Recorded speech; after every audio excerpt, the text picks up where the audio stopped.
Hi friends, எல்லாம் எப்படி இருக்கீங்க? நல்லா இருக்கீங்களா? இன்றைக்கி என்ன வீடியோ பார்க்க போகிறீங்கன்னா ஃப்ரெண்ட்ஸ், என்னோடய ஈவினிங் ரொட்டீன் தான் பார்க்க போகிறீங்க. இன்ன வரையும் நான் போட்டதே கிடையாது, இதான் ஃபஸ்ட் டைம் போகிறேன்னா எப்படி இருக்குன்னு தெரியல. இப்போ எங்கே கிளம்பி ரெடியாக இருக்குன்னு பார்த்தீங்கன்னா, எங்கள் ஊரில் வந்துங்க அந்த மசாலா பூரிலாம் ரொம்ப ஃபேமஸ்ஸு. அதெல்லாம் சாப்பிட்டேன்னா செம்ம டேஸ்ட்டாக இருக்குங்க. சரி, இன்றைக்கி வீட்லேயும் கொஞ்சம் ஃப்ரீயாக தான் இருந்தேன்னா, சரி அம்மா கூப்பிட்டு அம்மா வரலன்ட்டாங்க. சரி நம்ம கிளம்பி ரெடியாக இருக்கோம். சரி அப்படியே போய் அந்த மசாலா பூரிலாம் எப்படி இருக்குன்னு சொல்லி டேஸ்ட்லாம் பார்த்துடும் ஃப்ரெண்ட்ஸ். அப்படியே போகிறப்ப என்னென்ன இருக்குன்னு சொல்லி ஒன்று ஒன்றா பார்க்கலாம் ஃப்ரெண்ட்ஸ். வாங்க ஃப்ரெண்ட்ஸ், வீடியோக்குள்ளே போகலாம். ஆனால் இடம்லாம் பாருங்களேன் எவ்வளோ சூப்பராக இருக்குன்னு. அப்படியே பார்க்குறது தேக்கு மரம்லாம் பார்க்குறதுக்கு செம்மையாக இருக்குங்க. இந்த மாதிரி இடத்துலலாம் வந்து வெயில் டைமில் வந்து அப்படியே காற்றுலாம் வாங்கினா செம்மையாக இருக்குங்க. அப்படியே சரி வாங்க ஃப்ரெண்ட்ஸ், போக வேண்டியதான்.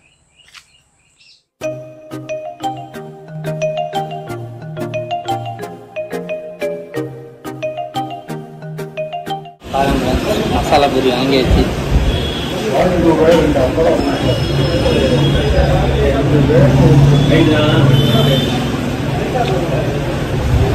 சூப்பராக இருக்குங்க.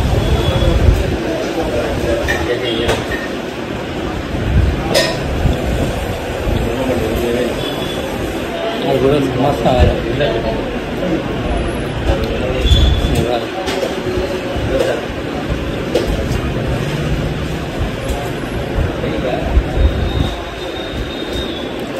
குறிப்பாக இருக்குது.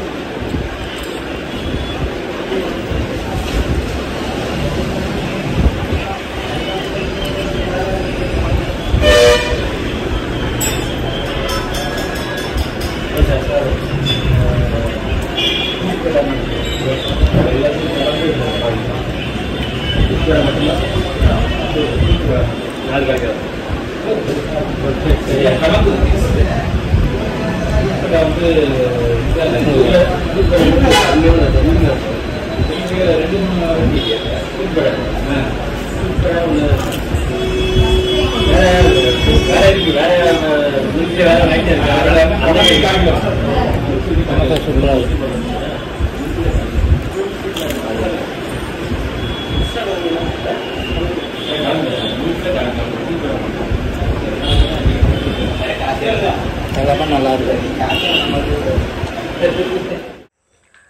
பாருங்கள் ஃப்ரெண்ட்ஸ், மசாலா பூரிலாம் சாப்பிட்டுட்டு வந்தாச்சுங்க. ஆனால் செம்ம டேஸ்ட்டாக இருந்துச்சுங்க. அது மேலே மிச்சர்லாம் போட்டிருந்தாங்களா, சாப்பிட்டுட்டே இருக்கணும் போல் இருக்குங்க. ஏன்னா அந்த கடையில் ஃபேமஸே எப்படின்னு பார்த்தீங்கன்னா ஃபுல் நெய் தான் போட்டு இது பண்ணுவாங்க. அது சூப்பராக இருந்துச்சுங்க. சமோசாவும் சூப்பராக இருந்துச்சு. ஏன்னு பார்த்தீங்கன்னா சமோசாலாம் சில கடையெல்லாம் பார்த்தீங்கன்னா சின்னதாக தான் இருக்கும். இது எவ்வளோ பெருசுக்காக இருக்குங்க, சாப்பிடவும் முடியலங்க ரெண்டுமே. அதனால் ஏதோ சாப்பிட்டாச்சு. அது இல்லாமல் இந்தமாரி ஈவினிங் டைமில் இதெல்லாம் சாப்பிட்டா சூப்பராக இருக்குங்க. இதுக்கு வந்து பக்கத்தில் டீயெல்லாம் இருந்துச்சு. நான் டீ சாப்பிட மாட்டேனா, சரி வீட்டில் போய் மில்க்கு குடிச்சிடலான்னு சொல்லி அப்படியே வந்தாச்சுங்க. சரி இதோட நம்ம வீட்டுக்கு கிளம்ப வேண்டியதான்.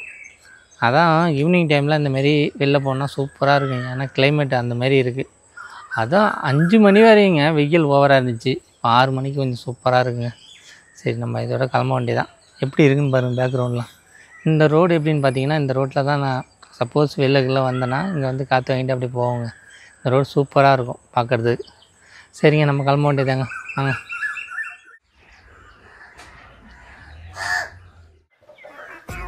பாருங்கள் ஃப்ரெண்ட்ஸ், வீட்டுக்கு வந்தாச்சு. வந்த வேகத்துக்கு நான் என்ன பண்ணுவேன்னா, மேக்ஸிமம் பைக்கை தாங்க ஃபஸ்ட்டு கழுவேன். நல்லா ஸ்டாண்டை போட்டுப்போம். ஸ்டாண்டை போட்டுக்கிட்டு பேண்ட்டை மடக்கிப்போம்.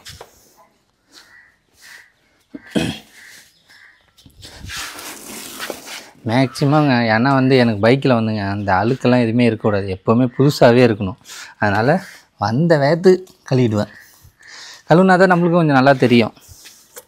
இந்த பைக்கு வந்துங்க இப்போ வாங்கினதில்லை, இது வாங்கியே 5 வருஷம் ஆகுதுங்க. ஆனால் பார்த்தா எவ்வளோ புதுசாக இருக்குன்னு பாருங்களா. அதேமாரி ஒரு சின்ன கிராட்ச் பட்டாலுமே ஐயோ கிராட்ச் ஆகிடுச்சின்னு சொல்லி மனசில் உறுத்திக்கிட்டே இருக்குங்க. உங்களுக்குலாம் அந்த மாதிரிலாம் தோணுமா என்னன்னு சொல்லுங்கள். நம்ம கடையில் கொடுத்து ஒரு 150 ரூபாய்க்கு பண்ணுறத நம்மளே சூப்பராக பண்ணிட்டு போயிடலாங்க. அதெல்லாம் தண்ணி வேறு வேஸ்ட்டாக போய்ட்டு கம்மியாக வச்சுப்போம். பாருங்க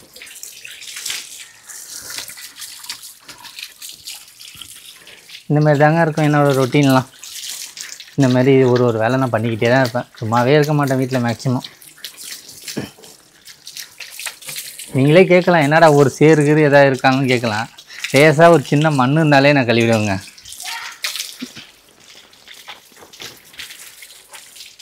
நான் சிதம்பரம் சீர்காழி அந்த மாதிரி போனாலே மேக்ஸிமம் பைக்கை கழுவிடுவேன். ஏன்னா டஸ்ட்டு ஓவராக இருக்குமா, அது நம்மளுக்கு ஒரு மாதிரியாக ஒட்டிக்கிட்டே இருக்கும். அவங்க 2 லட்ச ரூபா 3 லட்ச ரூபா பைக்கே வச்சுருப்பாங்க, கழுவ மாட்டாங்க. நம்ம என்ன பண்ணுறது, நம்ம வாங்கினது ஃபஸ்ட்டு பைக்கு, அதனால் சுத்தமாக வச்சுப்போங்க. வீட்டை சுத்தமாக வச்சுக்கிறோன்னா இல்லையோ பைக்கை வச்சுப்பேன். ஆமாம்.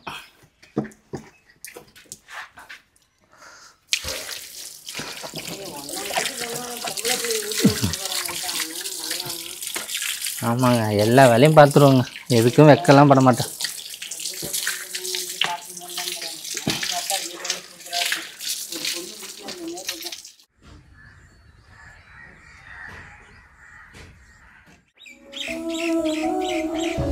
பாருங்க ஃப்ரெண்ட்ஸ், பைக்கெல்லாம் ஃபுல்லாக கழுவிட்டாங்க. அது கழுவுறதுக்கே மேக்ஸிமம் 1 ஹவர் ஆகிடுச்சா. சரி பார்த்தா பேண்ட்லாம் ஈரம் ஆகிடுச்சு. நம்ம என்னென்னா ஒரு பேண்ட் இருந்தாலே நான் விட மாட்டேங்க, உடனே துவைச்சா தான் எனக்கும் பிடிக்கும். அதனால் என்ன பண்ணுறது, துவைக்கிறதுக்கு வந்தாச்சுங்க. வந்துட்டு பார்த்தாங்க அந்த பைக்கில் ஏதோ ஒரு கரை பட்டுடுச்சிங்க. அதை எடுக்கிறதுக்கு நான் இப்போ என்ன பண்ண போகிறேன்னு எனக்கே தெரியலங்க. இந்த தெரியுது பாருங்கள், ரேஸாக ஒரு கரை இருக்குங்க இந்த இதுகிட்ட. அந்த கரையை எடுக்கிறதுக்கு சர்ப்பில் கொட்டினாலுமே போகாதுங்க. நானும் எல்லாத்தையும் யூஸ் பண்ணுவேங்க. எனக்கு சர்ப்புலாம் அதிகமாக காலியாகும், அதேமாரி துணி சோப்பும் காலியாகிடுங்க. வாஷிங் மிஷினில் போட்டால் அந்த கரை எடுக்க மாட்டுது. அதனால தான் நான் கையாலேயே சின்ன பிள்ளையிலேருந்து அப்பையிலேருந்து இன்ன வரையுமே நான் இதை தான் துவைச்சிக்கிட்டே இருக்கேன். அதாங்க இப்போ என்ன பண்ணணுன்னா, இந்த 2 பேண்ட்டையும் துவைச்சிட்டு பேண்ட்டையும் ஒரு சட்டையும் துவைக்கணுங்க.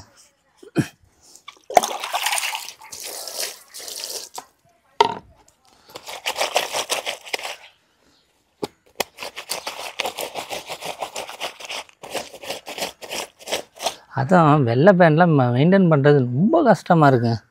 எப்படி நம்ம உட்காந்தாலுமேங்க ஒரு சின்ன கரை பட்டுடுதுங்க. இதெல்லாம் நான் இப்போ எடுக்கிறதுக்கு மேக்ஸிமம் ஒரு 1/2 மணி நேரம் ஆகிடுங்க. பார்த்து துவைப்பேங்க, இங்கே கரை இருக்கா அங்கே கரை இருக்கான்னு. அது துவைச்சி நான் அந்த மேலே மாடிக்கு போகிறதுக்கே அதே ஒரு 1/2 மணி நேரம் மேலே ஓடிடுங்க. இந்த பாருங்க, இந்த ஒரு கரை இருக்கா, இதுக்கு நான் எலுமிச்சம்பழம் இப்போ போய் எங்கள் வீட்டிலே இல்லைனா நான் பக்கத்து வீட்டில் தேடினாலும் வாங்கிட்டு வரணுங்க. அந்தமாரி கண்டிஷனாக இருக்குங்க.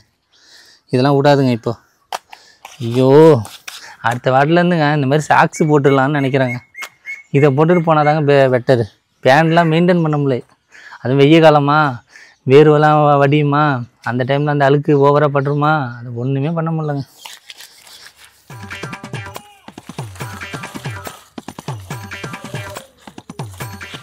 பாருங்கள் ஃப்ரெண்ட்ஸ், நம்ம துணியெல்லாம் துவைச்சி எல்லாம் முடிஞ்சிடுச்சிங்க. முடிஞ்சிட்டு திராட்சை கன்று கொடி கீழே படர்ந்து போகுதா, அது வெயில் பட்டால் காஞ்சி போடும். அதனால் என்ன பண்ணுறேன்னா, இந்த பந்தல் மேலே ஏற்றி விட்டோன்னா நம்மளுக்கு கொஞ்சம் நல்லா துளுத்து நல்லா வரும். அதனால் இந்த கீழே இந்தமாரி தொங்குறதை மட்டும் அப்படியே மாட்டி விட்றோங்க. இது நம்ம ரேஸாக இப்படி பண்ணாலே போதுங்க, இது போய் அப்படியே அதோடு சேர்ந்து மடங்கிக்கும். அதனால் இது பிரச்சனை இல்லைங்க. ஆனால் திராட்சை எங்கள் வீட்டில் இதோட 2வது வாட்டி வைக்கிதுங்க. சின்னதாக நிறையா வச்சுட்டு இப்போ இதோட பார்த்திங்கன்னா இன்னும் ஒரு 10-15 நாள்லேயே நல்லா பெருசாக வந்துடும்னு நினைக்கிறேன். இது உள்ளே இருக்குங்க திராட்சை, காமிச்சாலும் உங்களுக்கு தெரியாது. நான் பெருசாக போயிட்டு உங்களுக்கு காமிக்கிறேங்க. ஆமாங்க, இந்த வீடியோ உங்களுக்கு பிடிச்சிருந்தா மறந்துடாமல் லைக் பண்ணுங்கள், ஷேர் பண்ணுங்கள், மறந்துடாமல் சேனலை சப்ஸ்கிரைப் பண்ணுங்கள். பாய்.